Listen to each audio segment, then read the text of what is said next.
The sound was small, just paper tearing, but the pearl-necklaced hand that tore it belonged to a woman who had never once in 40 years been questioned in a room like this. The woman's DIMS event pass had just been ripped in half. Ivory dress, no jewelry. Phone at her side did not flinch. Somewhere in the ballroom, a chandelier caught the light and threw it back doubled. A string quartet stopped playing without being told to.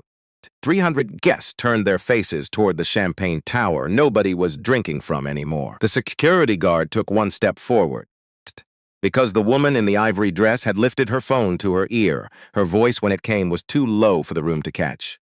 But whoever was on the other end heard every word. The sound was small, just paper tearing, but in a room that quiet, silk and crystal, and the low hum of 300 people performing wealth at each other, small sounds travel. Gaps between conversations. They move across marble floors and climb up into chandeliers and come back down changed, sharper, carrying more weight than the original sound ever intended. The woman in the ivory dress did not flinch. She stood near the east window, one hand at her side, and watched the torn pieces of her event pass fall to the floor. Two clean halves, landing without ceremony on marble so polished it threw their reflection back up at them. The woman who had torn it, pearl necklace, knave dress, 68 years of practiced authority arranged in the set of her shoulders, looked at the security guard near the main entrance and nodded once. The message was clear, the method was familiar, and the woman in the ivory dress, whose name was Serena Voss, raised her phone to her ear and said two words into the receiver, the calm of someone who has been waiting for exactly this moment. Start the clock. She had arrived at 7:43, not late, precisely on time, which in rooms like this one, where the powerful arrived either conspicuously early or fashionably late, and both were performances of the same thing, meant she was functionally invisible. Which was the intention. No sequins, no statement jewelry, no name badge clipped to her lapel because she had not checked in at the registration table and had no intention of doing so. Just a dress the color of ivory and flat shoes and the particular stillness of a woman who has spent 11 years learning to read rooms before the rooms read her. She moved through the space along the east wall, past the quartet playing Vivaldi that nobody was actually listening to. Clusters of men in tuxedos, orbiting women in gowns, and all of them orbiting the same invisible center of gravity, which was not a person but a number. $900 million. The Meridian acquisition. 6 cities. Commercial real estate portfolio. The deal that had brought every person in this room together tonight under the Hartwell Grand's rant. Chandeliers to celebrate a transaction they believed belonged entirely to the family currently holding court near the north entrance. Crest family, Eleanor Crest, 68, stood at the center of her usual orbit. Silver hair, the pearl necklace she wore to every event significant enough to require one. Posture announced itself before she spoke. The posture of a woman who has spent 4 decades being the fixed point around which rooms rearrange themselves and has stopped the noticing that this is unusual. Beside her, her son, Carter Crest, 42, the kind of handsome that comes from good bones and tailored suits and the effortless confidence of a man who has never once walked into a room wondering whether he belonged in it. He held a champagne flute he hadn't touched. His eyes moved across the crowd with the reflexive authority of someone cataloging his own territory. Serena watched them from across the room. She had been watching them, through documents, through legal filings, through a 47-page analysis compiled over 3 months, for considerably longer than this evening. She knew the shape of how they moved through spaces. She knew what they looked for and what they looked past. She knew with the precision of someone who has built her entire professional life on understanding structures that other people mistake for natural, exactly what was going to happen when Carter Crest's eyes passed over her. Over her, he glanced in her direction. Registered woman, simple dress, standing alone, no badge. Filed under, not relevant. Moved on. Then he looked back and said to the man beside him but loud enough to carry, "We need sparkling water at table 6. Not a question, not directed at her specifically, just dropped into the air between them with the breezy certainty of a man who has never had to consider whether the black woman in the simple dress that's standing near his event might be anything other than the person responsible for ensuring his evening ran smoothly. Serena looked at him. 3 full seconds. She did not speak. Did not move, did not give him the response. Confusion, apology. The small solution of someone who has been misidentified and wants to correct the misunderstanding as quickly and painlessly as possible that would allow this moment to dissolve into nothing and leave no record. Carter blinked. The man beside him shifted slightly, and then Eleanor Crest arrived. She looked at Serena the way she looked at everything that did not immediately compute as significant. The bottom, the dress, the shoes, the absence of jewelry that would signal money, the absence of a badge that would signal legitimacy. Quick, efficient. The appraisal of a woman who has spent 68 years sorting people into categories before they've had a chance to speak. She reached out and lifted the lanyard from Serena's wrist, looked at the name on the pass, and tore it. Sound was small, but it traveled. The nearest couples turned. A photographer who had been angling for a shot of the Champagne Tower lowered his camera slightly. Near the south wall, a young woman with a phone in her hand. Dark blazer, careful expression, the particular alertness of someone trained to recognize the moment a situation becomes a story, looked up. Eleanor dropped the pieces, let them fall, looked at the security guards stationed near the main doors, nodded, and Serena Voss raised her phone and said, "Start the clock." Here is what Serena felt in that moment. Not rage, not humiliation, not the volcanic heat of a person who has been publicly wronged and wants the room to witness it. What she felt was the specific, clarifying sensation of arriving at a place she had been before. Not this room. Not these people, but this shape of moment, the one where someone looks at you, decides in 4 seconds what you are and what you are not, and acts on that decision as though it is information they gathered, rather than a verdict they arrived with before you walked in the door. It had been 23 the first time. She had been learning from it ever since. She brought the phone back to her ear. Adrienne. Phase 1 is live. The office building on North Wacker Drive expressed power through materials. Granite. Brushed steel. A lobby ceiling high enough that your voice disappeared before it could embarrass you. The kind of architecture that communicates before anyone has said a word to you, that the people who work here are a certain kind of people, and the question you need to answer quickly is whether you are that kind or not. Serena Voss was 23 years old. She was wearing a blazer she had bought secondhand and pressed the night before, 3 times, because the second pressing hadn't gotten the collar quite right. She had a folder under her arm containing a 20-page analysis of Caldwell Meridian Partners' commercial portfolio going back 9 years, which she had compiled just over 4 weeks using publicly available filings and 2 library databases and 1 very patient reference librarian named Miss Okafor who had helped her access a financial index that wasn't available online. She had an interview at 10 a.m. for an analyst position. She arrived at 9:45. The receptionist looked up, looked at her, and something moved across his face, fast, small, the kind of thing people believe they are hiding, but are not, before he picked up the phone and made a quiet call and looked it up again with the polished regret of someone delivering news they have delivered before. "So sorry, it looks like that position has been filled." Serena did not move. She had heard those words before. In different rooms, with different expressions that all arrived at the same place. She had learned, by 23, to hold very still in these moments. Give the moment more than it deserved, to let it be what it was and collect it carefully and carry it somewhere useful. Past the receptionist through the glass partition behind his desk, into the waiting area beyond, where a man in his late 20s, blazer sharper than hers, folder thinner than hers, expression considerably more relaxed than hers, was being escorted down the hallway. Toward the interview she had been told was no longer available. The elevator opened behind her. She stepped inside. They seen the success descent. Susurdina did the thing she had learned to do in elevators and bathroom stalls and the back seats of buses when the world decided she was not worth the full truth. Opened her bag, took out a small notebook, a pen. She wrote 4 words. Remember this. Use it. She looked at them for the remaining 12 floors. She closed the notebook, and she kept it. Voss Capital had not been built quickly. Nothing real is. It had been built in the early mornings before other jobs. Late nights with spreadsheets on a kitchen counter and coffee that had gone cold 2 hours ago but was still getting drunk. In conversations with people who said not yet, and conversations with people who said not you, and the slow, hard understanding, the kind that doesn't arrive all at once, but accumulates like sediment, that both of those things could be true, and neither of them had to be final.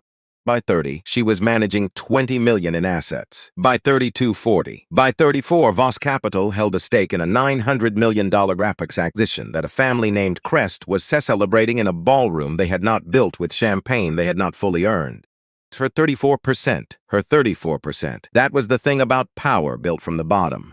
It didn't announce itself. It didn't wear the right clothes to the right events or shake the right hands in the prescribed order. Sometimes it just stood near a window in a simple dress and waited for the other side to make its move. Had made its move and the clock was running. Adrian Cole had arrived at 7:15, which was for her late. It was placed before on Serena's desk with the care of someone who understood the weight of what they were delivering, not just the pages, but everything the pages represented. 3 months of work, 7 deals, 9 years of a pattern so consistent it had stopped looking like coincidence around deal number 3. Sat across from Serena and said nothing while Serena read. She had worked with Serena long enough to know that the reading was the real work. The silence after was where decisions lived. Serena turned the last page, set it down, was quiet for a moment. Many of these firms are still operating. 3, the other 4 dissolved within 2 years of being pushed out. Serena nodded, the slow kind of nod that is not agreement but calculation. The principals of those 4 firms, she said. Do we know where they are now? Adrian opened her own notebook. 2 are consulting independently. 1 relocated and left the industry entirely. 1, she paused, filed personal bankruptcy 18 months after the dissolution. Serena absorbed that. Does Eleanor Crest know we hold 34% of Meridian? Her legal team has the filing. Whether she's reviewed that specific document herself, Adrian left the sentence where it was. She reviewed it, Serena said. She just decided it didn't change the calculus, which was, as they both understood, the most dangerous kind of opponent. Not one who doesn't know, one who knows and proceeds anyway, because the architecture of their world has not once suggested they should be afraid of consequences. That architecture was going to meet something it hadn't been designed for. Serena stood, walked to the window. The city below was doing its morning. Trucks and coffee carts and people moving with the urgency of people who have somewhere to be. She thought about the notebook. Elevator. The 4 words she had written for herself in the 30-second descent from a closed door. Then she turned around. Tonight is not about the deal, she said. The deal is already done. Tonight is about creating a clear, documented, witnessed record of what they are willing to do in public when they believe there are no consequences. Adrian's pen was ready. What do you need? Serena told her. All of it. Every phase. Every contingency. Document that needed to be queued. Every attorney that needed to be standing by. Every transfer authorization drafted and dated and waiting in Adrian's outbox before 8 p. When she finished, Adrian looked up. And if they don't do anything tonight, if they treat you as a guest. Serena picked up her bag. Then we go home and find another way, and none of this matters. She paused at the door. But they will. She said it the way people say things they are not predicting, but have already calculated to a certainty. She left. The kitchen smelled like clarified butter, and the particular tension of people who are paid to be invisible in rooms where visibility is everything. Thomas Briggs stood near the prep station, tying his apron with the methodical attention of a man who has learned to give small tasks his full focus, because full focus on small tasks is the only reliable way to keep the larger things from taking over completely. Hands were steady. They had not always been. In the 2 years after Margaret, they had developed a slight tremor that the doctor had attributed to stress and that Thomas had attributed to the specific weight of grief that nobody warns you about. Not the acute kind, the sudden kind, but the chronic kind that settles in like weather and changes the quality of everything. The tremor had mostly passed. Mostly. He was 67 years old, and he had taken a catering shift at the Hartwell Grand because structure was the thing that kept him upright, and Tuesday evenings with structure were longer than Tuesday evenings should be. Was the reason he told himself, the fuller reason. What he acknowledged only in the assess hour before sleep was that he had seen the event listing 3 weeks ago, had been sitting at his kitchen table with his coffee and his phone, and had read the words, Hartwell Grand. Private investor gala, hosted by Crest Group, and something in him that he had believed was quiet had proven to be not quiet at all. Patient. 8 years ago, Thomas Briggs had been the director of structural engineering at a division of Crest Group's commercial portfolio. Spent 11 years building that division from 14 people to 212. He helped build the technical infrastructure that underpinned 4 of Crest Group's most profitable commercial developments. Mentored 31 engineers who were now working across the country and occasionally sent him emails on his birthday.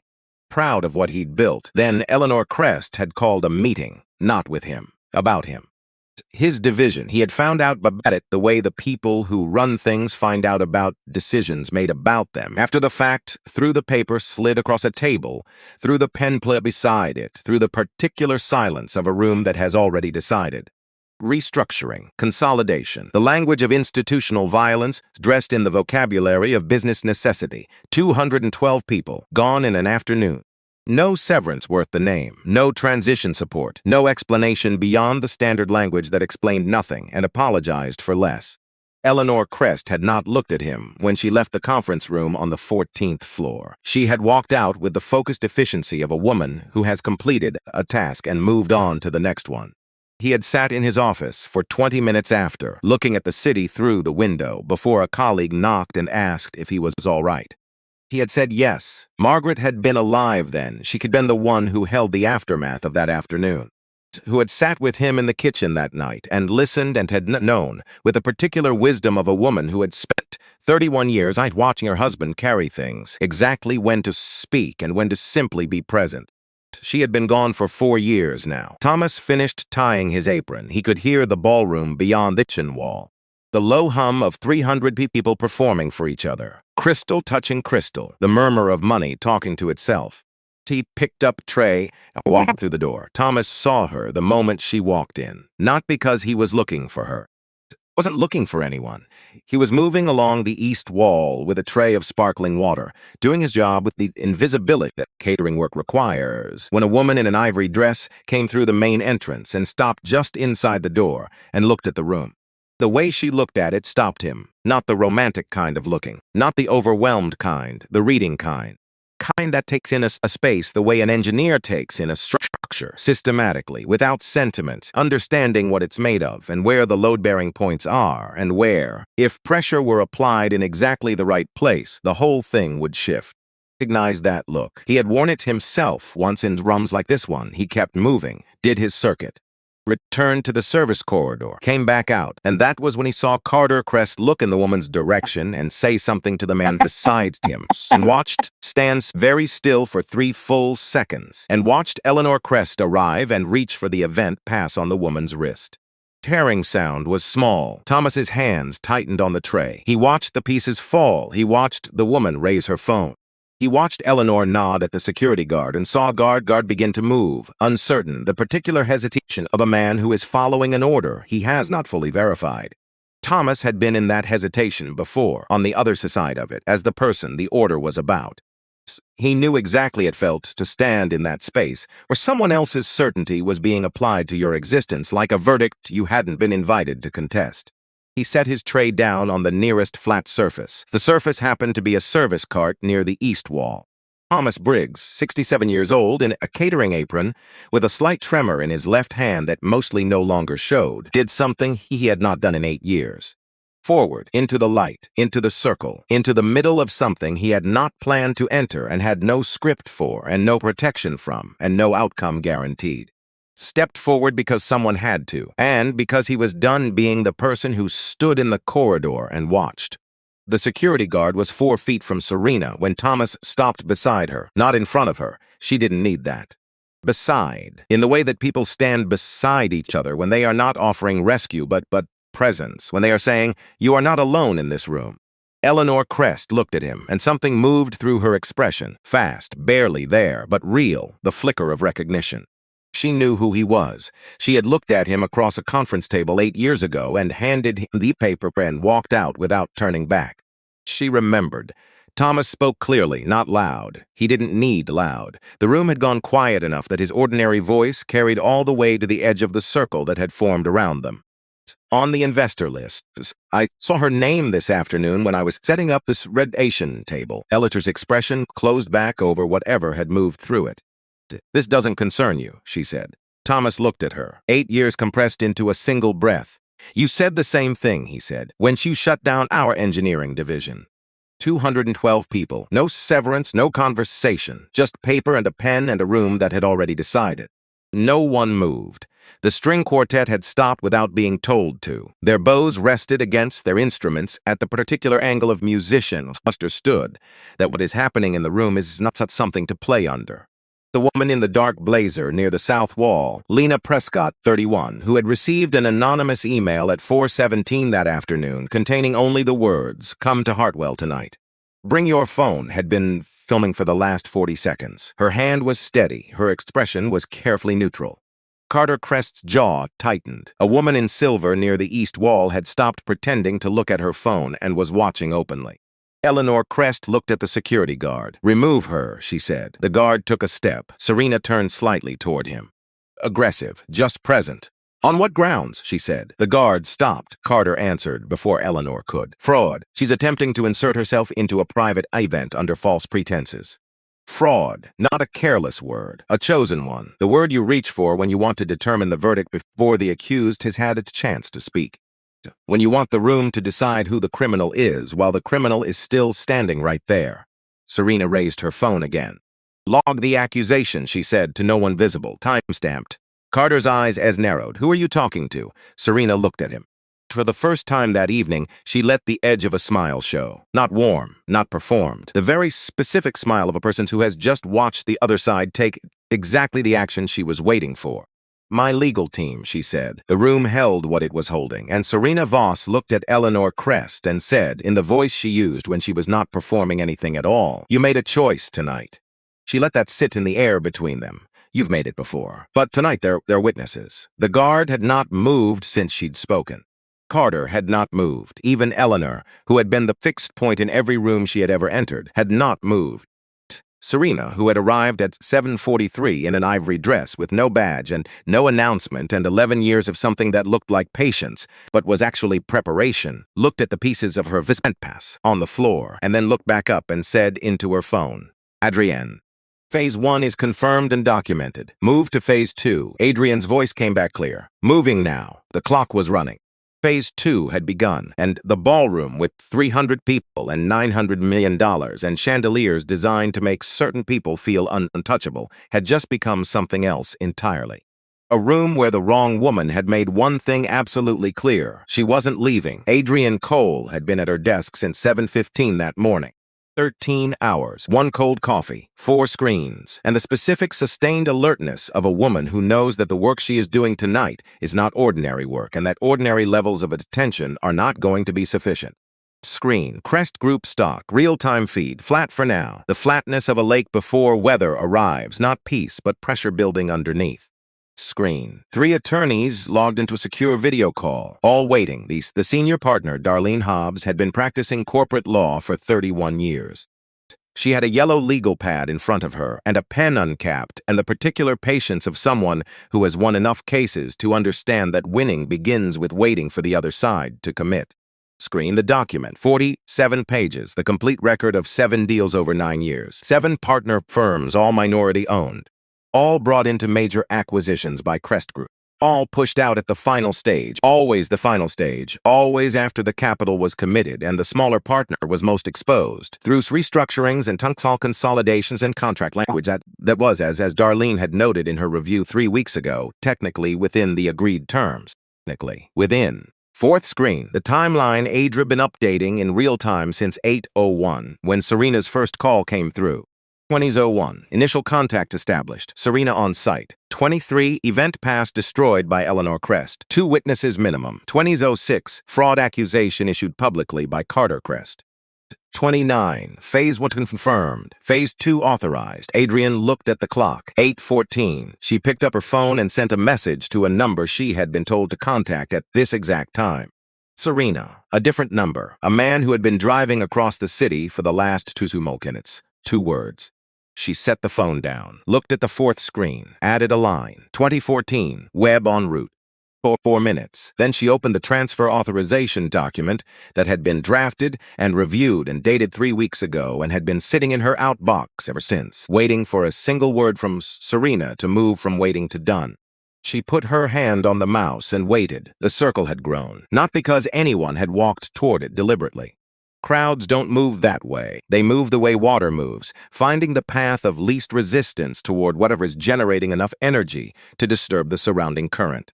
The circle had grown because the room had been slowly, incrementally reorienting itself for the last 13 minutes, and the people at its edges had followed the reorientation without quite deciding to.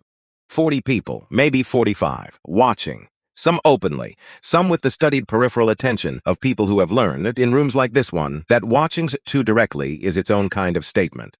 They angled their bodies toward the conversations they were pretending to have while their eyes stayed on the center, where Serena Voss had not moved. This was the thing that held the room's attention more than anything she had said. More than a phone call, the logged accusation, the phrases that had drifted to the outer edges of the crowd and were already being repeated in low voices at the tables beyond the circle. She had not moved, not backward, not sideways, not the small, unconscious retreat that people make when they are being pressed, the shifting weight, the half step, the body's honest admission that it wants more distance between itself and the source of pressure. Serena stood exactly where she had been standing when Eleanor tore the pass, her weight even, her shoulders level, her phone held at her side with the relaxed grace of someone who has used it for what it needed to be used for and is simply holding it now, the way you hold something you might need again. Eleanor Crest had not retreated either, but something in her posture had changed in the way that very controlled things change, not in the large movements, but in the small ones. A degree of tension across the top of her shoulders, a tightening at the corner of her jaw that was not anger, because Eleanor's anger never showed in her face. Something more complicated than anger, recalculation. The security guard stood 4 feet from Serena and had not advanced in the last 6 minutes because each time he had considered advancing, something in the geometry of the situation had stopped him. Not a threat, not a word directed at him. Just the steadily growing awareness that the ground he was standing on had shifted since Eleanor Crest had given him the nod, and that following through on an instruction issued on shifted ground was a different proposition than it had been 11 minutes ago. A professional, he understood liability. Carter Crest was on his phone, or trying to be. His fingers kept starting a message and stopping. Starting. The thumbs of a man who has identified the problem and cannot locate the solution in any of his usual places. Thomas Briggs had not returned to the service corridor. He stood at the edge of the circle, not performing anything. Watching Serena with the expression of a supporter or an ally. He had stepped forward because something in him had required it, not because he had a role in whatever was unfolding. He watched with the quiet attention of a man who has been waiting a long time to see something and is making very sure he doesn't look away at the wrong moment. Lena Prescott had moved twice since she started filming, both times to a better angle.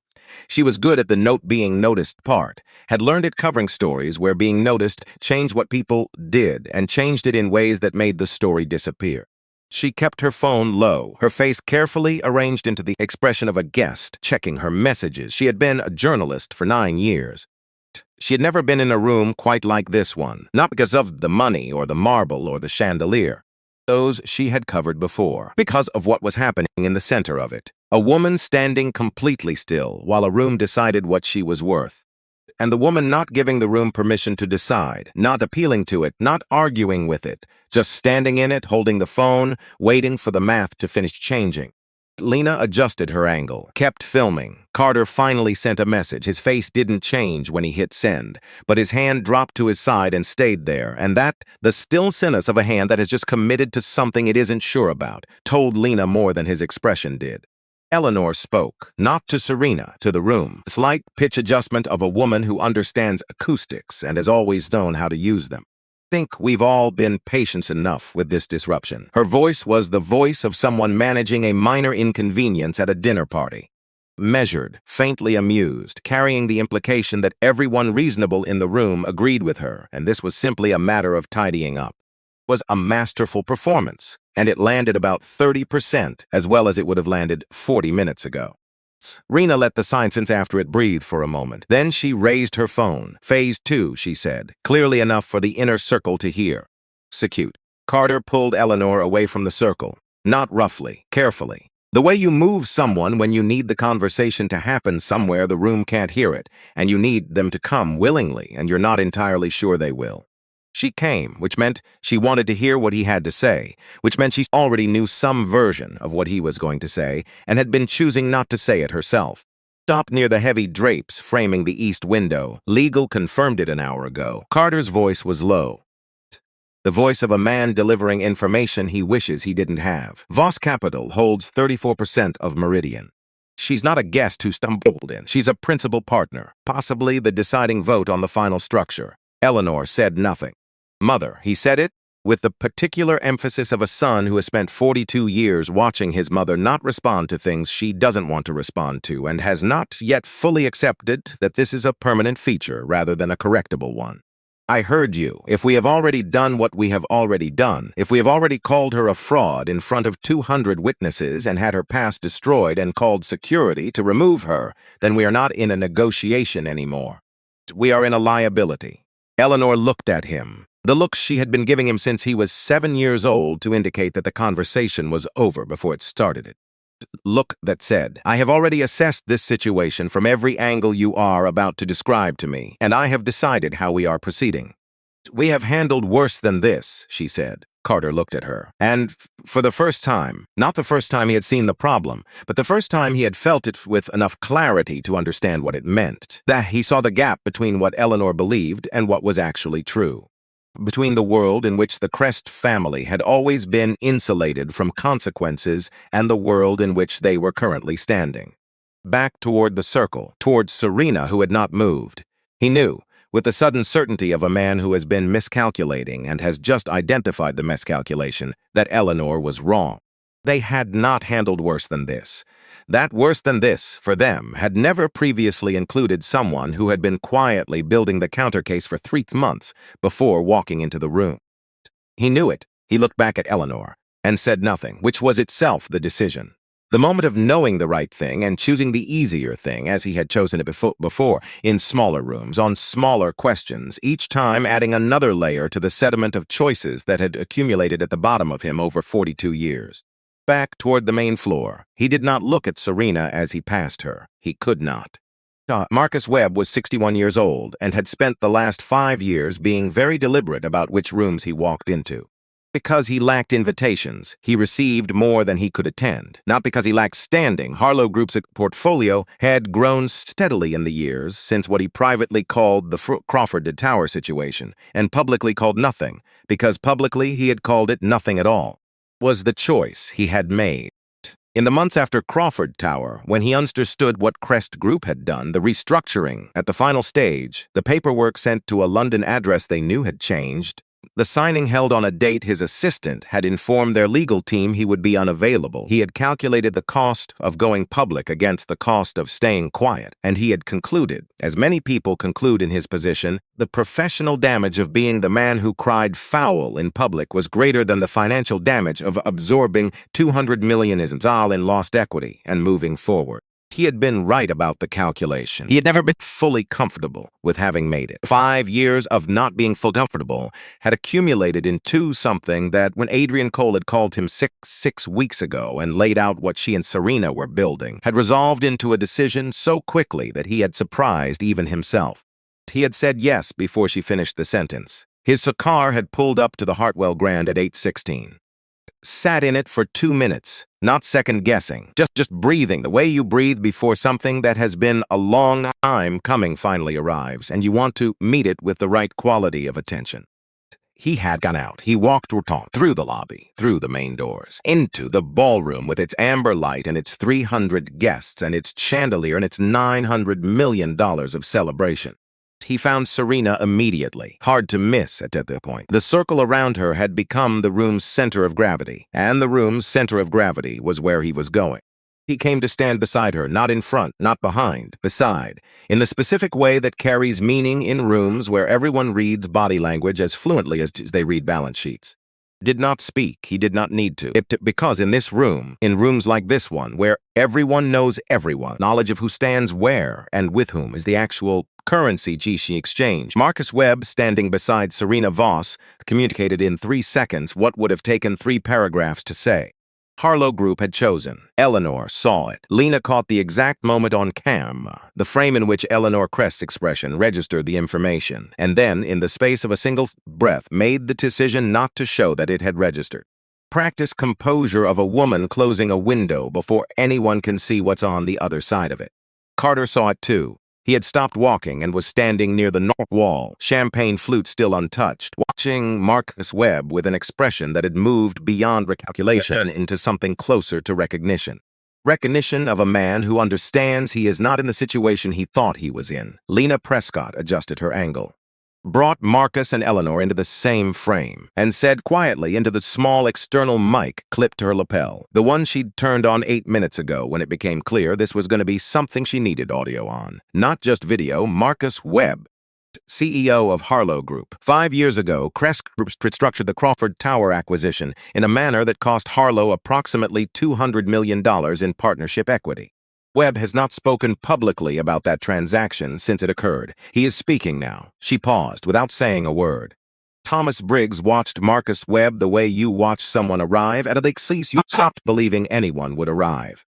Didn't know Marcus. Didn't know the Crawford Tower situation. What he knew was the look of a man who has been waiting for something and has decided finally that the waiting is over. Recognized it because he was wearing the same look. He had been wearing it for 8 years, but something had shifted in him since he had stepped forward. Since he had said the thing out loud. Not a dramatic shift, not the catharsis of movies, where speaking the truth resolves the wound in a single clean moment. Something quieter than that. More like the sensation of a stone that has been sitting in one place long enough to leave a mark in the earth beneath it, and someone has come and lifted it.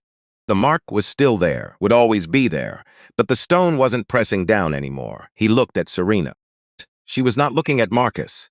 She was looking at Carter Crest, who was looking at his phone with the expression of a man discovering that the numbers he thought he understood have been replaced by different numbers while he wasn't paying attention. Thomas followed her gaze. Carter's phone had received, according to the count Lena would later confirm from her footage, 19 messages in the last 11 minutes. She would identify the senders the following week in her published count. 12 from the Crest Group board chair, 4 from primary legal counsel, 3 from a contact labeled simply as dead. Carter's father, who was in Switzerland for a medical procedure and had apparently been awake and watching the Crest Group's tuck feed from 4,000 miles away. Carter had answered none of them, because there are moments when every device in your pocket becomes irrelevant, when the thing that needs to happen next is so obvious and so slurred that machinery of ordinary response simply stops. This was one of those moments. He knew it. Serena knew he knew it, and she raised her phone one more time. The room had gone quiet enough that her voice carried without effort. Phase 2, she said into the phone. Execute the full transfer. All documentation to all 3 legal teams and release the file. Carter took steps toward her. Careful steps. Steps of a man who has given up on offense and is trying to locate the position of defense. File, he said, not a question, a recognition. Declarative tone of someone who has just understood that there is a file and that it has existed for some time and that whatever is in it is the reason she has been standing in this room all evening without raising her voice or shifting her expression or giving any of them a single thing to use against her.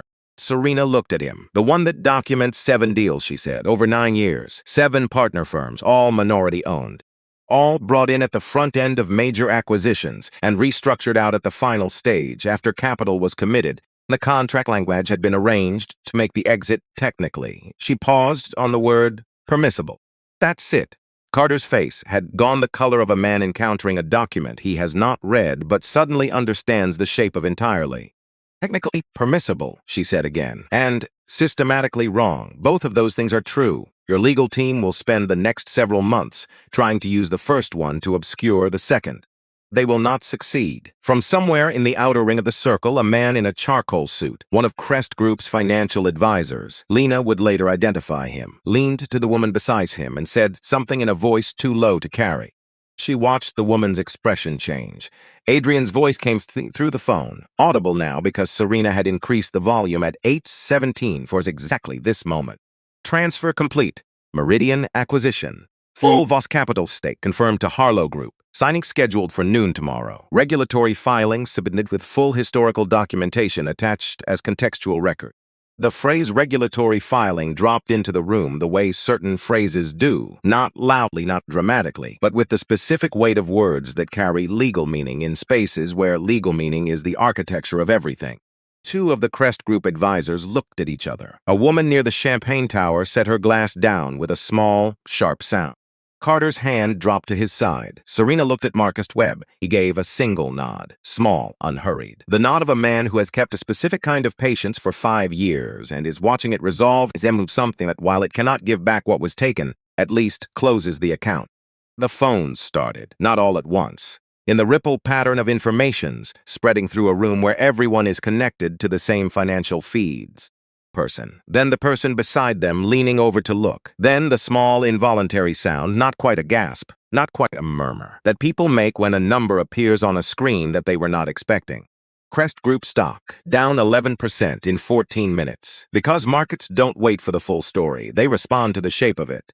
To the regulatory filing, to the Meridian transfer, to the document now moving through the inboxes of 3 law firms and 2 financial journalists who covered commercial real estate and 1 senior staff member at the relevant regulatory body who had been waiting for documentation like this since Adrian had made a quiet call 6 weeks ago. The notification spread through the ballroom in the particular way that bad news spreads through rooms full of people whose livelihoods are indexed to the subject of the news. Unevenly, urgently, with the specific quality of information that everyone receives simultaneously but processes alone. Carter looked at his phone. Color drained from his face in the way that is involuntary and therefore honest. Eleanor was shown the screen by one of her advisors. She did not look at the number, she looked at the room, and this was the moment Lena Prescott would later describe as the one that changed the quality of everything that came after. The transfer, not the filing, not the 11%. The moment Eleanor Crest looked at the room and the room looked back. And looked away, not all of it, not at once, in the layered way that social allegiance shifts in spaces where allegiance is the primary currency. People on the edges first. The ones who were never fully committed, who had orbited the crests, because proximity to power has its own logic, and that logic had just been revised. The middle layer, then, last and most visible, the inner circle, the people who had been flanking Eleanor at the start of the evening, and were now, quietly, without drama, creating distance. The distance wasn't physical, nobody walked away dramatically. It was in the angles, the way bodies turned 2 degrees away.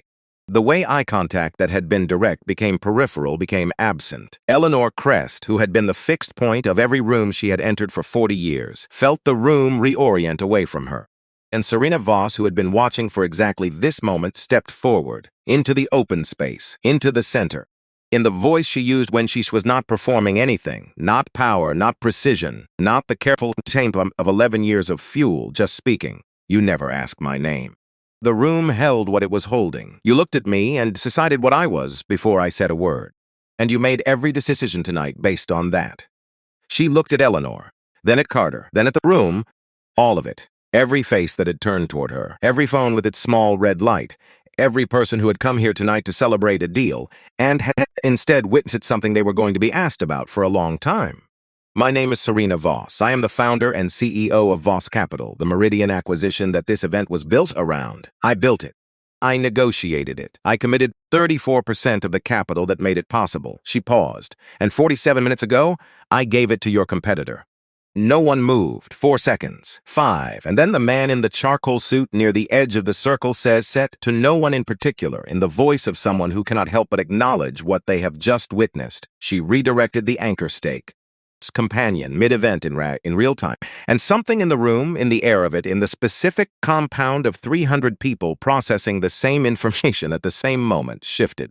Not into applause, not yet. Into the exhale that comes before applause, the moment of collective recognition that precedes any response. The sound of a room understanding what it has just seen. Serena did not wait for the response. She turned, walked toward Thomas Briggs. Thomas Briggs had not moved from the east wall. He had watched the whole thing from this position. The circle growing, the advisors shifting, the phones coming out, the 11% notification spreading through the room like a current finding water. Now, Serena walking toward him, not hurrying, not performing the approach, just moving through the space between them with the same quality of attention she had brought to everything else tonight. Deliberate, unhurried, like each step was the choice being consciously rather than a motion carried out automatically. She stopped in front of him. Looked at her, she looked at him, and for a moment neither of them said anything, because sometimes the space before words is the most honest part of a conversation. Part where 2 people acknowledge, without language, that they are standing in something real. Then Serena said, I read the termination records from 2016. Your divisions file. Thomas waited. 212 people. What Crest Group did was not incidental restructuring. The IP your team developed over 11 years was used to support 3 subsequent commercial deals that closed after the division was eliminated. They extracted the value and then removed the people who created it before those deals went public. Thomas said nothing. Jaw was set, his eyes steady. It's documented, all of it. It's part of the regulatory filing submitted tonight. She paused. I wanted you to know that. Thomas looked at her for a long moment, not the look of a man waiting for permission to feel something. The look of a man who has already felt everything available to be felt on this particular subject, and is now deciding what to do with what has just been added to it. Change what happened, he snarled. Does it change what Margaret went through? Serena held his gaze.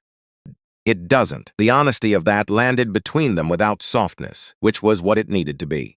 Thomas had not asked those questions, hoping for a different answer. He had asked them because he needed the honest answer said out loud by someone who wasn't going to dress it up. What does it change? He said. It makes sure it can't the same way again, Serena said. To the next firm, not to the next team of 200 people. The filing creates a public record that names what was done, documents how it was done, and establishes a pattern that any future partner can access before they sign anything. Paused. It doesn't give back what was taken. I know that. Thomas looked at the floor for a moment. The marble floor that had been reflecting the chandelier light all evening, throwing everything back, doubled. Then he looked up. My son asked me for years why I didn't fight harder, he said. When it happened, why I signed the paper and walked out of that room without making it something. I didn't have a good answer for him. Serena waited. I told him the system wasn't built for people like us to win those fights alone. Another pause. He was 12. He looked at me like he was deciding whether to believe me. He was right to question it, Serena said. And you were right that the system wasn't built that way. Both of those things are true at the same time. Thomas looked at her. To cite the system got something added to it, she said. A record, documentation that the next person can use when they're sitting in that conference room and someone slides paper across the table and there's a pen beside it. That's it. It's not enough. It's not close to enough, but it's not nothing either. Thomas was quiet for a moment. He said something unexpected. He said, Margaret would have wanted to be in this room tonight. Not sad. Bitter. Just a statement of fact about the woman he had been married to for 31 years, delivered with the particular directness of someone who has made his peace with grief, without pretending the peace is complete. Serena said about her, which was also unexpected, because they were standing in the middle of a ballroom in the aftermath of something significant, and there were things still happening around them, and Serena Voss did not strike anyone in the room as a woman who stopped to have personal conversations in the middle of professional situations. She had stopped, and the question was real. Thomas looked at her for a second, recalibrating slightly. Then, she was an accountant, retired early to help with our grandchildren. She had opinions about everything and was right about most of them. And the times she was wrong, she was still more interesting than the times most people were right. He almost smiled. She would have seen what you were doing tonight 20 minutes before anyone else in the room did. And she would have found somewhere to be in your line of sight, so you knew she saw it. Serena looked at him. She sounds like someone worth knowing, she said. She was, Thomas said. She was exactly that. A pause, then Serena said, Adrienne Cole is going to call you tomorrow morning. She'll walk you through what the legal review involves and what options are available to you and the other affected employees whose files we've documented. You don't have to decide anything. You don't have to do anything. But you should have the full picture, so the choice is yours. Thomas nodded. One more thing, Serena said. He waited. What you did tonight, stepping out of that corridor. Saying what you said to Eleanor Crest in front of this room. She stopped, chose the next words the way she chose all important words, carefully, from the honest part rather than the practiced part. Wasn't in any plan I made, it wasn't anything I asked for or expected, and it changed the shape of what happened in here tonight in ways that mattered. Thomas said, somebody had to. Simple, clean. The sentence of a man who had spent 8 years understanding that the reason certain things don't change is usually because the person who sees the problem clearly decides that saying so is not their job. Who had decided, standing near a service cart in a catering apron with a tray of sparkling and 8 years of something that had turned out not to be as quiet as he thought, had decided that it was. Serena said, yes, somebody did. She looked at him for one more moment. Then she turned. The room had rearranged itself. Physically, the tables were where they had been. The chandelier still threw its light across the floor. But the geography of the crowd had shifted in the way that crowds shift when the center of gravity changes. Bodies angled if differently. Conversations reformed around new poles. The invisible but entirely legible map of who was standing with whom redrawn. Marcus Webb was near the north wall with 3 Harlow Group executives, not celebrating, not performing. The quiet, purposeful conversation of people for whom this evening has resolved in the direction they came for and who are now doing the practical work of what comes next. Papers had changed hands. Phones were out with the intentional quality of people making notes rather than checking feeds. The Crest Group advisors had redistributed. Some had drifted to the edges of the room. 2 were in close conversations near the south exit, the body language of people constructing a position rather than enjoying a party. Paul Handler, a woman in a structured black dress who had arrived from the hallway at 8:29 with a tablet and an expression clip that communicated everything about how the next 48 hours were going to feel, was in intense conversation with Carter near the champagne tower that had still not been touched by anyone. Eleanor Crest stood where she had been standing. Alone for the first time all evening, inner circle had dissolved, not dramatically, not all at once, but in the gradual, unmistakable way that inner circles dissolve when the calculation that held them together has been revised. People who had been flanking her an hour ago were now flanking other conversations, giving her with the precise social fluency of people who have spent their careers reading rooms, the specific isolation that communicates. We were never committed, only adjacent. Stood in it, back straight, pearls level, the posture of a woman who has spent 68 years being looked at and knows how to be looked at even when what people are seeing has changed. But her eyes were doing something they had not done all evening. They were moving, not with the cataloging efficiency of a woman sorting people into categories. With something rawer than that, something that looked, to Lena Prescott's camera, like a woman taking inventory of something she had not previously understood she owned, or what it would cost to lose it. Serena walked toward her. The room noticed. The conversations that had reformed in the last 7 minutes didn't stop, but they thinned, became less absorbing, became backdrop rather than foreground. The way all secondary things become backdrop when something primary is moving through the room. Serena stopped in front of Eleanor. They looked at each other. 68 years old and 34, 2 women who had been in the same room for 57 minutes and were having their first real conversation. "Wexus, you made a choice tonight." Eleanor said nothing. "You looked at my event pass. You saw my name. And you tore it anyway." A pause. That was not a mistake. It was not confusion. It was a choice made with full information, because 40 years of making the same choices had never once produced a consequence you couldn't manage. Eleanor's jaw was set. Her eyes were very still. "I'm not interested in your apology," Serena continued. "I want to be direct about that. I didn't come here tonight for an apology, and I'm not going to ask for one, and I don't need one. What I need doesn't come from you." She let that land. What tonight was for, what the filing is for, what the documentation is for, what the record is for, is the next person. Firm that sits across a table from you or someone like you and commits capital and builds something and trusts that the structure of the agreement means what it says. Paused. That person is going to be able to find this record. Search the names, read the pattern, understand what they're walking into before they sign. Eleanor said, "You've dismantled 40 years of no." Serena said it quietly, but it arrived like a door being closed, not slammed. Definitively, without anger. You made choices over 40 years. Tonight those choices have a public record. Those are not the same thing, and I won't accept the framing that they are. Silence. Eleanor looked at her, and something moved through her expression that was not quite what Lena Prescott expected. Not rage, not the brittle defensiveness of someone whose position is crumbling. Something older than that. Something that might have been in a different woman at a different moment, the beginning of understanding. But which, in Eleanor Crest in this room, at 68 years old, with 40 years of unchallenged architecture behind her, arrived too late and traveled too short a distance to become anything actionable. It showed for 2 seconds, then it closed. Eleanor straightened slightly. "You got what you came for," she said. "Not an apology. Not an acknowledgement. The last sentence of a woman who has decided that the only remaining dignity available is the pretense of having been in control of the outcome." She turned and walked toward the south exit, not hurrying. Her heels on the marble the same measured cadence they had been all evening. Straight, the pearls catching the chandelier light one last time. The room watched her go, and in watching her go gave her, with the unconscious honesty of crowds, the verdict that no filing and no transfer, no 11% stock drop had quite delivered in the same way. The room simply let her leave, without stopping her, without following her, without any of the friction that would have indicated she still mattered to the geography of the space. Just let her walk out, which was, in rooms like this one, the most complete form of the thing she had lost. With her laptop balanced on the steering wheel, the parking structure was mostly empty at this hour. One level up, two cars with their engines running.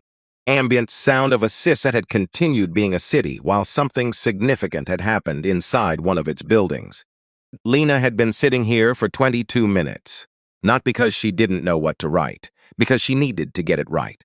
Filed stories about things that mattered, budget cuts that closed schools, a pharmaceutical pricing structure that forced elderly residents to choose between medication and groceries, a zoning decision that displaced 400 families, while the city council minutes reflected unanimous community support for the change. She had been careful with all of them, had applied the rigor you apply when you know the people you're writing about, have lawyers who are very good at identifying the thing you got slightly wrong and making sure that slightly wrong thing becomes the story instead of the actual story. She was being careful now. The lead gave her the most trouble. Not because she didn't know what had happened. She had documented all of it, had the footage, had the timeline, had the confirmation of the regulatory filing from Darlene Hobbs' office at 9:47. The trouble was that the lead had to do two things at once, give readers the fact, and make them understand why the fact mattered. In this case, those two things were pulling in slightly different directions. The fact was financial, but the reason it mattered was human. She had 3 different leads. Deleted 2, kept the third. She wrote about Serena Voss, about Voss Capital, about the Meridian deal and the transfer to Harlow Group in the 47-page document now in the regulatory record.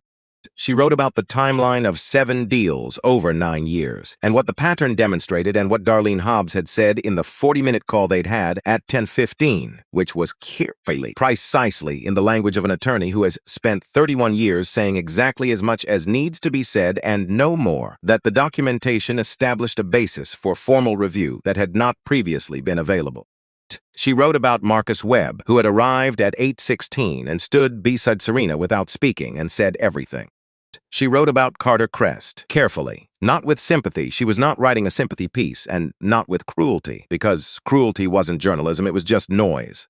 She wrote him accurately, as a man who had possessed the information to make a different choice and had not made it, and who was now living in the room his choices had built. She wrote the moment he had shown Eleanor the stock drop on his own phone, and Eleanor had looked at the room instead of the screen. She wrote what that meant without saying what it meant, because good journalism trusts its readers to complete the last step. Then she came to Thomas Briggs, and she stopped, not because she didn't know what to write, because she needed to write it correctly, and writing it correctly required her to understand exactly what it was. Wasn't a sidebar. It wasn't context or color or the human interest texture that editors sometimes asked her to add to financial stories to make them more accessible.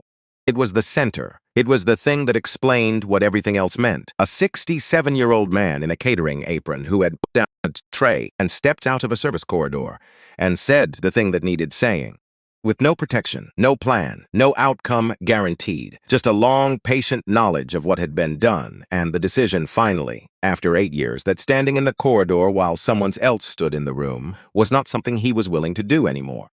She wrote it straight, every detail. His years at Crest Group, the 212 people, what he had said to Eleanor Crest in a room full of witnesses. What he had said to Serena afterward. Not the private conversation. She had not been close enough for that, but the shape of it. That he had stayed, that he had not returned to the service corridor. She wrote the last paragraph 3 times. The version she kept was the shortest one. Thomas Briggs did not come to the Hartwell Grand tonight to make a statement. He came because the alternative, standing in the back room, while the people responsible for what happened to his team, celebrated in the front one, had stopped being acceptable. Sometimes that's all justice looks like. One person's deciding the corridor is not where they belong. She read it back.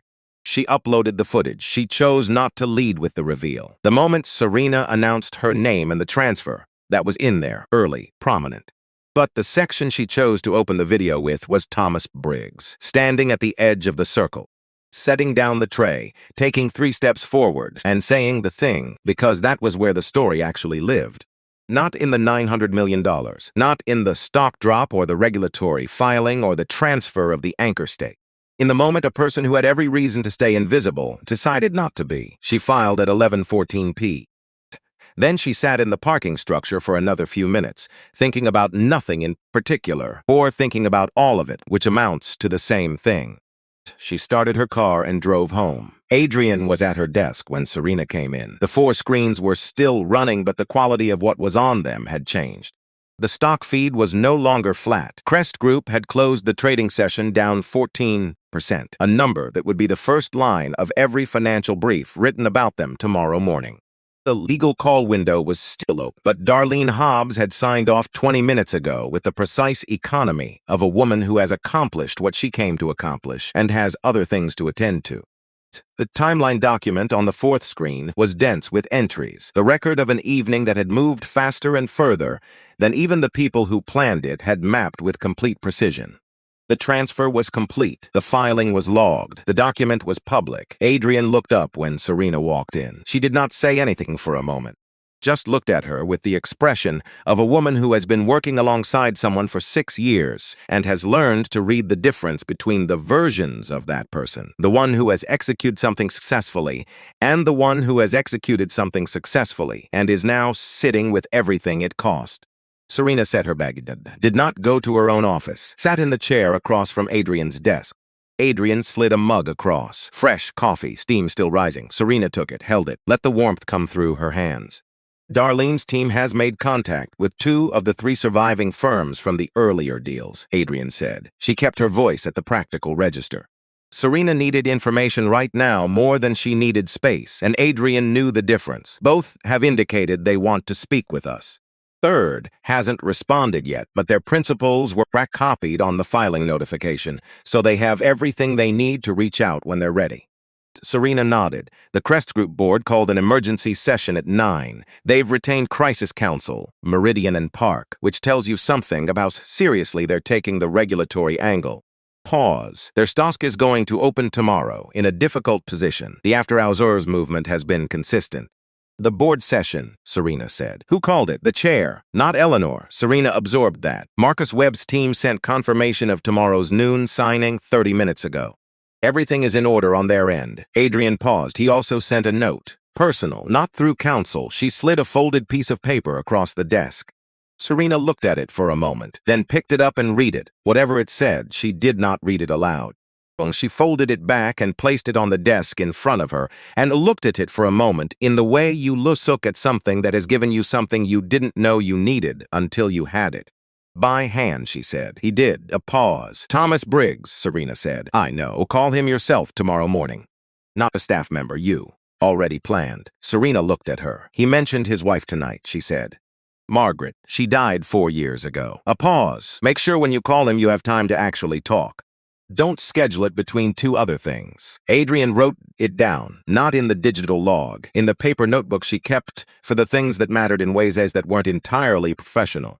Silence for a moment. The comfortable kind. The kind between 2 people who have been working towards something for a long time and are sitting now in the particular quiet of its arrival. Adrian said, "Are you all right?" Serena considered the question, which was in itself an answer of a kind. Serena Voss did not typically consider that question. She processed it and answered it efficiently, the way she processed and answered most things. That she sat with it now, held it for a full 5 seconds before responding, said something that the response itself might not. She said, and not entirely. Adrian waited. The part that's not, Serena said, is the 4 firms that are gone. People from those firms. The years. The firm that went into bankruptcy. She looked at the mug in her hands. Night was right. Tonight was necessary. The filing will matter for the firms we haven't gotten to yet and the people in them. Paused, but it doesn't reconstruct what was already taken apart, and I knew that going in, and I still know it, and it still sits. It's not a flaw in the plan, Adrian said. That's just what's true. Yes, Serena said, it is. She drank her coffee. The city outside the windows was doing what cities do at 10 o'clock on a Tuesday, winding down but not stop, the nighttime version of itself settling in around the bones of the daytime version. Lights in the buildings across the street, a siren somewhere, brief and fading, the distant sound of the world continuing. Out the notebook. The elevator, the 30-second descent, and the 4 words she had written because writing them was the only thing she had to do with the feeling that was too large for the space she was standing in. She didn't reach for sentiment about it, didn't build it into a moment, just let it be what it was, a thing she had done when she was 23 that had turned out to be the first brick of something. She finished the coffee, set the mug down. "Go home, Adrian," she said. "I'll finish tomorrow." Serena looked at her. "Go home. The work will be here." Adrian closed the laptop, capped her pen, picked up her bag with the unhurried efficiency of a woman who has learned over 6 years when Serena is issuing an instruction versus making a suggestion. Door, she paused. "For what it's worth," she said. Serena looked up. "I've worked for 3 people in my career who I thought were genuinely good at this job," Adrian said. Only one of the 3, who was also genuinely good, she left before Serena could respond, which was they both understood the correct exit. The city was gold at that hour. The light came in at an angle that the 22nd floor caught, before the floors below it, and the effect was that Serena's office exists for approximately 40 minutes each morning in a different quality of light than the rest of the building. She had noticed this in her first week here and had never mentioned it to anyone because some things are better private observations. She had been at her desk since 7:30. The Meridian closing was at noon. Adrian was already on a call with Marcus Webb's legal team running through the final paperwork. Darlene Hobbs' office had sent confirmation at 7:52 that the regulatory filing was accepted and logged and had been assigned a case number, which was the unglamorous but entirely necessary infrastructure of everything that had happened last night, becoming part of a permanent accessible record. Lena Prescott's story had published at 1:47 in the morning. By 7:30, it had been shared across every major financial publication's social feed and referenced in 3 separate briefings from institutional investors who covered the commercial real estate sector. The video was at 400,000 views and climbing, though Serena had not watched it and was not going to watch it. She knew what was in it. She had been there. The Crest Group board had issued a statement at 6A.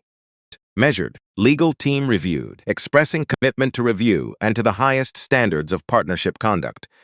The particular language of organizations damage rather than acknowledging truth.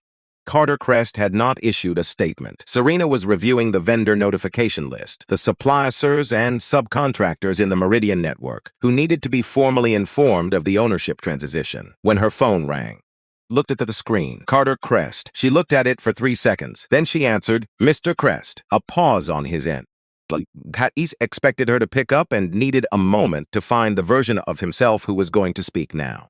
"Calling about the legal situation," he said. His voice was different. The ballroom voice, calibrated, projecting authority, was gone. What was left was something quieter, more unfinished. "My attorneys have made it very clear I should not call you about the legal situation." "Why are you calling?" He took a breath. "My son is 9, he said. Last night when I got home, he was still awake. He'd overheard Eleanor, my mother, on the phone before she got in her car. He heard enough to form questions. He asked me why Grandma made the lady at the party leave." Serena said nothing. "He asked it the way 9-year-olds ask things when they actually need to know," Carter said. "Looking for a story, looking for the truth." And he stopped again. "I have been very good for a long time at not having answers I don't want to have. Finding the language that occupies the space where an honest answer should be without actually being one." He was quiet for a moment. "I didn't do that last night." Serena waited. "I told him Grandma was wrong," Carter said. "That the woman at the party had every right to be there. What happened to her wasn't right and it shouldn't have happened." A pause. "He looked at me for a long time after I said it. He was decide something." "What did he decide?" So Serena said. "He hugged me," Carter said. "Then he went to bed." The line was quiet. Outside the window, the gold light had shifted, the angle changing as the morning advanced, the particular quality of it thinning toward the ordinary brightness of mid-morning. The 40-minute window was almost over. "Mr. Crest," Serena said. "Yes, the legal process is going to proceed. The filing, the review, all of it. I want to be completely clear about that. This conversation doesn't alter any part of that, I know. But what you said to your son last night," she said, "that was yours. That was separate from the rest of it." A pause. "He's going to remember that conversation," she said. "Not because it was dramatic or because you said something extraordinary, because it was true. And children remember the times their parents told them the truth when the easier thing was available." Carter was quiet. "I don't know what kind of man he's going to be," Serena continued, "but the conversation you had with him last night at least gave him one true thing to build on." Not nothing. The line was quiet for a moment. Then Carter said, I knew who you were from the beginning of the evening. I had the briefing. I knew Voss Capital held 34%, and I knew your name, and I knew what it meant that you were in that room. I know, Serena said. I didn't stop her. I know that too. A pause. I'm not calling to ask you to. I know why you're calling, Serena said. Not unkindly, just directly. You're calling because your son asked you a question, you couldn't deflect, and you told him the truth, and now you need to tell someone else the truth too. Because truth works that way once you start. The places where you haven't started become more visible. Carter said nothing. Tell your son the truth whenever he asks, she said. That's the most useful thing I can offer you. She ended the call. Set the phone face down on the desk, sat with the quiet of the office for a moment. The city sounds coming through the glass, muted, distant, the ordinary percussion of a Wednesday morning. Her coffee was still hot. The papers in front of her were the papers that needed to be reviewed before noon. The work was exactly where she had left it. She thought about Carter's son, 9 years old, asking the question that 9-year-olds ask when they are actually paying attention to the world around them and have not yet learned to accept insufficient answers. The question that adults spend enormous energy learning to deflect because the honest answer is complicated and the comfortable answer is easier, and the distance between the two is where so much damage accumulates quietly over decades until one evening it produces a room like the one last night at the Hartwell Grand. She thought about what it meant that Carter had not deflected it, not absolution, not erasure of what he had or hadn't done in that ballroom. A fact, a small, real, specific fact, that a 9-year-old boy had gone to bed with a true thing instead of a comfortable one, and that this had happened because his father had, for once, chosen the harder version. Small things, real things, that was where it started. She picked up her coffee, turned back to the papers. At 11:47, Adrian knocked on the open door. Meridian closes in 13 minutes, she said. Webb's team confirms everything is in order. Serena nodded. Also, Adrian held up her phone. Les Prescott sent a message. She wants to know if you'd be willing to speak on record, not about the deal specifically. Pattern, about what the documentation showed and what you think it means going forward. Serena considered. Tell her I'll call her next week, she said. The regulatory review has had time to establish its own footing. I don't want my commentary to run ahead of the official process. Adrian typed the response. And Thomas Briggs, Serena said. You're calling him this morning, already scheduled, 11 o'clock. Adrian put her phone away, started to leave. Adrian, she turned back. What you said last night, Serena said. Before you left, about the 3 people, Adrian waited. Thank you, Serena said, for saying it and for meaning it. Adrian looked at her for a moment with the expression of a woman who has been working alongside someone for 6 years and has run out of ways to be surprised by them and has decided this is a feature rather than a deficit. Don't make it awkward, she said. Then she left. Serena turned back to the window. The gold light was entirely gone now. The morning had moved into its ordinary register. Clear, direct, the light of a day that has no interest in being poetic and is simply going to be what it is. She thought about the notebook in her bag. She didn't take it out. It had been enough, yesterday, to carry it. To know it was there. The elevator, and the 4 words, and the version of herself that had stood in the lobby of a building off Mothwalker Drive at 9:45 in the morning, and decided 30-second descent to the street. What to do with the feeling. Done it, all of it, not just last night, all of it, the 11 years, the early mornings, the capital built slowly from nothing, the deals and the negotiations and the closed doors turned into fuel. All of it had been the doing of the 4 words she had written in a notebook at 23 for her 23-year-old self, who had needed something to carry down the elevator. Carried it, and she had used it exactly as intended. At noon, Adrian's message came through. Done. Meridian closes with Harlow. Congratulations, Serena read it, set the phone down. She did not feel triumphant. She had not expected to. Triumph is for people who weren't sure they could do it. She had known, with the particular calibrated certainty of someone who has prepared for 3 months and has 11 years of preparation behind that she could do it. What she felt was simpler than triumph and more durable, the feeling of a thing completed, of a record now existing that had not existed yesterday. 2 surviving firms, knowing they had documentation they could use, of a 9-year-old boy who had gone to bed with a true thing instead of a comfortable one. Thomas Briggs, who had stood in a corridor and decided to step into the room. Small things, real things. The ones that last. She stood, walked to the window one more time. The city below, trucks and coffee carts, and people moving with the ordinary urgency of people who have somewhere to be. The world continuing in its ordinary way around the things that had changed within it. She had not needed to prove she belonged in the room. She had built it. Now she would build the next one. She turned back to her desk, picked up the folder Adrian had left. The initial documentation on the 2 firms that had reached out. The ones that had survived. The ones that were ready to talk. The ones that were next. She opened it and began.